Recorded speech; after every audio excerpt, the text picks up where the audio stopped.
Hello and welcome back to Shakesyear. We are working on the sonnets and we've made a sonnet 40, which goes, take all my loves, my love, yea, take them all.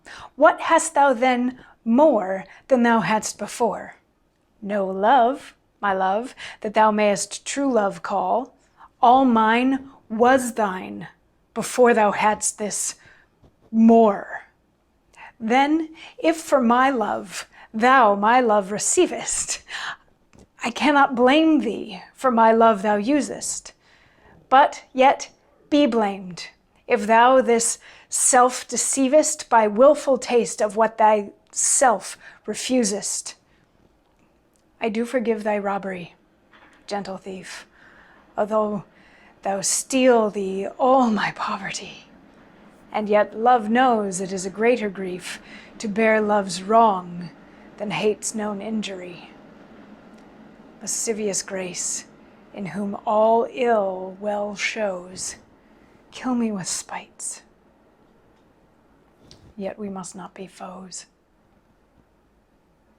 So when I first read this sonnet, I very much took note of how many times he says love.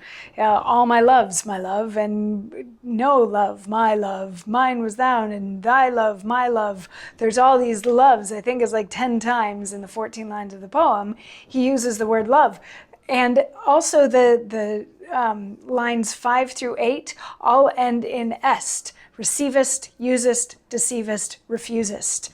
So it felt a little bit like a sonnet that was just having fun playing with words, because we've had many a sonnet before that are all about, you're in my heart and I'm in your heart, so watch your heart, because if you injure your heart, then you hurt my heart, which is your heart, and all that sort of stuff. And it felt in a similar vein to that. But then I started taking a look at what the other experts say about this, and this is actually about the listener sleeping with one of Shakespeare's mistresses, the listener sleeping with one of the speaker's mistresses or lovers. So it's this love triangle thing that's going on. So if we've got the fair youth, we will eventually be introduced to the character of the dark lady, who I think is the third party in this triangle.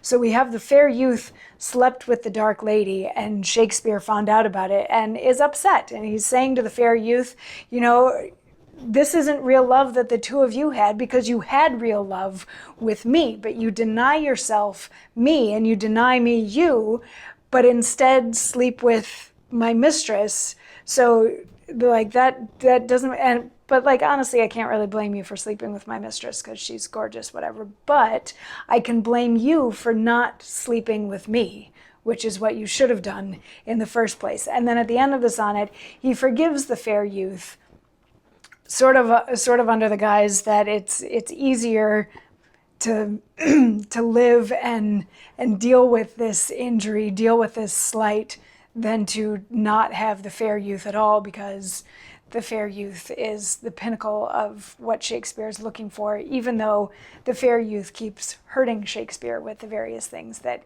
he's doing. He doesn't want to be enemies with that. So this is sort of an interesting development, because we had the thought of a betrayal of some sort, and I don't know where all of your minds went with that sort of betrayal, but did you go to the fair youth slept with Shakespeare's mistress? If you did, maybe you win a prize. I don't know, but that's not quite where I went. I went with, I'm not even going to get into that.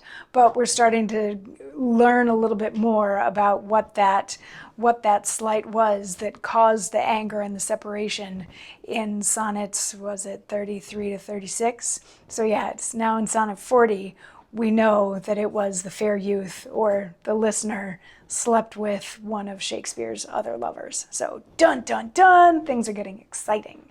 So come on back tomorrow for sonnet 41. Mwah.